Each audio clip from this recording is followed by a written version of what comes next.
সূরা বাকারা ১৬৯ নম্বর আয়াত থেকে পড়া হচ্ছে। বিসমিল্লাহির রহমানির রহিম। সে তোমাদেরকে মন্দ ও অশ্লীল কাজের হুকুম দেয় এবং যেসব কথা আল্লাহ বলেছেন বলে তোমাদের জানা নেই তা আল্লাহর নামে বলার জন্য তোমাদেরকে শিক্ষা দেয়। যখন তাদেরকে বলা হয় আল্লাহ যেসব হুকুম নাজিল করেছেন তা পালন করো, তখন তারা বলে আমরা তো তাই করব যা আমাদের বাপদাদাকে করতে দেখেছি। যদি তাদের বাপদাদারা যুক্তি বুদ্ধি দ্বারা পরিচালিত না হয়ে থাকে এবং সঠিক পথ পেয়ে না থাকে, তবু কি তারা তাদেরকেই মেনে চলতে থাকবে? এসব লোক যারা আল্লাহর দেখানো পথে চলে না, তাদের অবস্থা ঠিক যেমনি রাখাল পশুকে ডাকে, কিন্তু ওরা ডাকার আওয়াজ ছাড়া আর কিছুই শোনে না। এরা কানেও শোনে না, মুখেও বলে না এবং চোখেও দেখে না, তাই কোনো কথাই এদের বুঝে আসে না।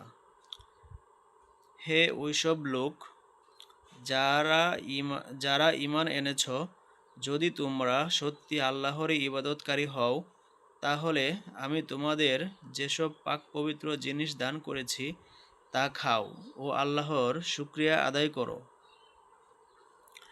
আল্লাহর পক্ষ থেকে তোমাদের উপর শুধু এতটুকু আদেশ দেওয়া হয়েছে যে তোমরা মৃত জীব, রক্ত, শূকরের গোশত খাবে না এবং এমন জিনিসও খাবে না যার উপর আল্লাহ ছাড়া আর কারো নাম নেওয়া হয়েছে।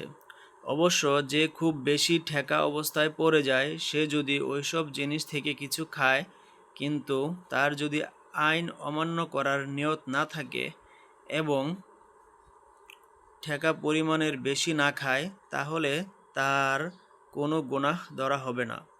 আল্লাহ ক্ষমাশীল ও দয়াময়। আসল কথা হলো, যারা ওইসব আইন গোপন করে যা আল্লাহ নিজের কিতাবে নাজিল করেছেন এবং এর বিনিময়ে দুনিয়ার সামান্য লাভ হাসিল করেছে, তারা আসলে তাদের পেট আগুন দিয়ে ভর্তি করছে। কিয়ামতের দিন আল্লাহ তাদের সাথে কথাই বলবেন না এবং তাদেরকে পবিত্র বলেও গণ্য করবেন না। তাদের জন্য কষ্টদায়ক আযাব রয়েছে। তারাই ওইসব লোক যারা হেদায়েতের বদলে গুমরাহি এবং ক্ষমার বদলে শাস্তি কিনে নিয়েছে। তাদের কি সাহস! তারা দুজকের আযাব সহ্য করতে তৈয়ার হয়ে গেছে। এসব কিছু এ কারণে হয়েছে যে আল্লাহ তো ঠিক সত্য সহই কিতাব নাজিল করেছিল, কিন্তু যারা কিতাবের মধ্যে মতভেদ বের করেছে তারা ঝগড়ায় লিপ্ত হয়ে সত্য থেকে বহু দূরে সরে গেছে। নেক কাজ মানে এটা নয় যে তোমরা পূর্ব দিকে বা পশ্চিম দিকে মুখ করে নিলে, বরং আসল নেক কাজ হলো এই মানুষ আল্লাহ, আখিরাতের দিন, ফেরেশতা, কিতাব ও নবীগণকে অন্তর দিয়া মানে, আল্লাহর মহব্বতে নিজের পছন্দের মাল আত্মীয় স্বজন, ইয়েতিম, মিসকিন, মুসাফির, ভিক্ষুক ও গোলাম আজাদ করার জন্য খরচ করে, নামাজ কায়েম করে ও জাকাত দেয়। তাছাড়া ওইসব লোকই নেক যারা যখন ওয়াদা করে তখন তা পালন করে, আর যারা গরীব অবস্থায়, বিপদ আপদে এবং হক ও বাতিলের লড়াইয়ের সময় সবর করে।